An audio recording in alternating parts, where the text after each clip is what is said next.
Baik, terima kasih. Assalamualaikum warahmatullahi wabarakatuh. Salam sejahtera bagi kita semua. Hari ini kita bertemu lagi dalam perkuliahan topik dalam enterprise architecture. Pada pertemuan kedua ini kita akan membahas mengenai structure and culture of enterprise. Semua materi menggunakan atau mengacu dari buku Introduction to Enterprise Architecture karangan Scott Bernard. Jadi silahkan teman-teman bisa akses buku itu untuk lebih memperdalami lagi mengenai materi-materi yang disampaikan. Kalau kita lihat Structure and Culture in Developing Enterprise Architecture, di situ membahas mengenai people dan social interaction-nya. Jadi pada saat sebuah enterprise architecture itu ada, maka itu harus kita lihat mengenai orang-orang yang ada di dalamnya dan bagaimana interaksi yang terjadi di sana.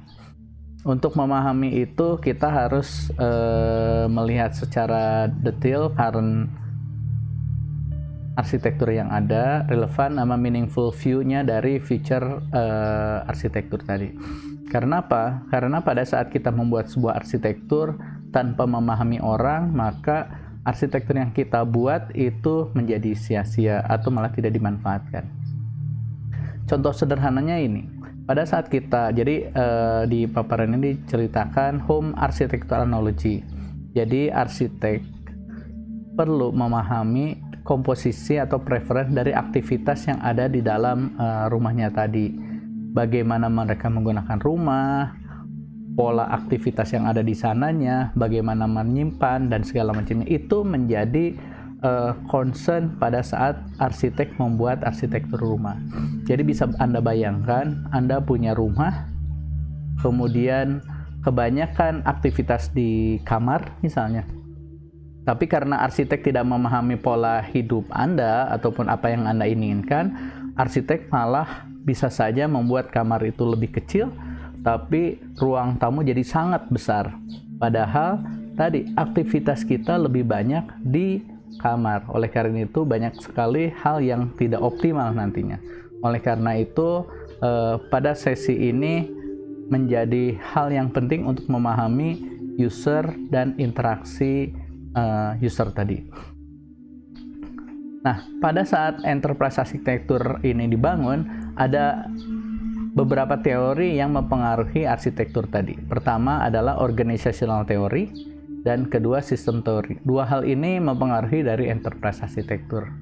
Organization theory itu terdiri dari hal-hal terkait psikologi, sosiologi, political science, public administration, hal-hal yang terkait dengan manusianya. Kemudian untuk sistem teori itu terkait terhadap engineering, computer science, business administrasi, operation research, seperti itu. Sehingga enterprise arsitektur dengan memahami kedua hal tadi, baik organizational teori maupun sistem teori, maka bisa membentuk emerging field-nya itu information resource management, information security, enterprise arsitektur, record and data management, seperti itu. Kenapa? Karena kita bisa tahu sisi psikologinya, psikologi, engineer. Jadi dua hal tadi bisa kita kolaborasikan untuk membuat enterprise arsitektur yang kita inginkan. Menurut penelitian ataupun hasil kajian dari Pearson and Thompson Model of Enterprise itu ada dua hal. Menurut Pearson itu di breakdown menurut secara structure, tapi Thompson men-breakdown secara fungsional. Jadi organization level itu dibagi menjadi 3 level. Satu level institusional, kedua level manajerial, dan 3 level teknikal.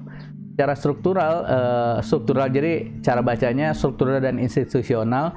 Menurut struktur dan institusional, bagaimana organisasi terkorelasi dengan sesuatu society yang lainnya, itu menurut Pearson seperti itu. Di level manajerial, bagaimana kita memediasi antara organisasi dengan environment yang ada. Di technical, bagaimana produk itu diproses.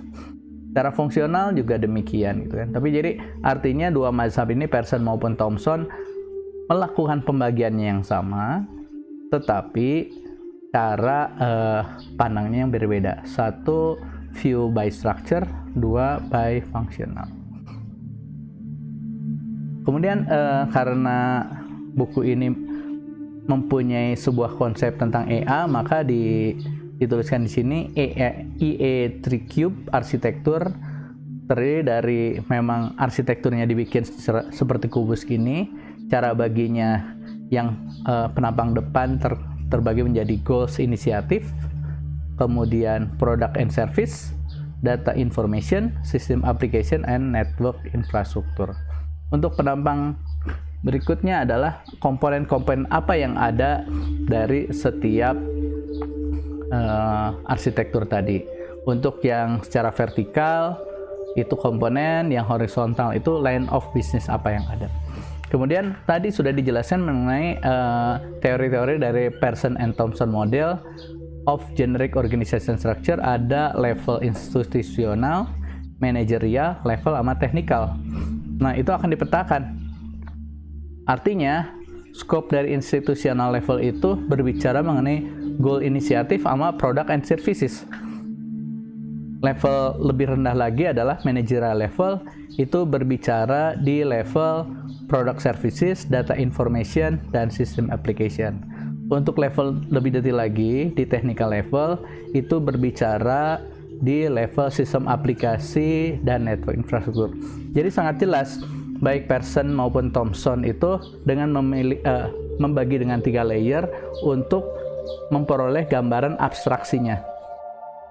Sehingga kita bicaranya di level institusional kah, di manager level kah, atau di technical level, karena berkaitan dengan layer enterprise arsitekturnya. Kita akan bicara tentang goal inisiatif, product services gitu kan. Tentu cara pandang sebuah organisasi itu akan beda. Kita mau level di level eksekutif, visi misi seperti itu, atau di level operasional. Misalnya di produksinya seperti apa, di sistem aplikasi, di infrastruktur, dan itu akan memudahkan kita membuat arsitektur tadi. Kemudian mengacu ke organizational network model, di situ bisa dilihat, ini contohnya ada executive team. Executive team itu bisa juga dipisah menjadi functional team A dan functional team B, dan di sini juga functional team C. Jadi satu grup internal team. Kemudian dari organisasi tim tadi terhubung ke functional team D yang mungkin dari eksternal. Nah, di situ terlihat mana executive team dan organizational boundary. Jadi kita punya boundary-nya, mana external boundary tadi. Dengan kita memetakan seperti itu akan memudahkan juga bagaimana interaksi dengan arsitektur tadi. Kita lihat, jadi kalau kita lihat peta organizational boundary tadi, maka kita bisa lihat mungkin bisa saja functional A punya structure atau line of business sendiri, sehingga kita akan petakan ke line of business 1 misalnya. Kemudian functional team B akan kita petakan ke line of business 2. Functional D karena ada eksternal kita petakan ke line of business 3, seperti itu.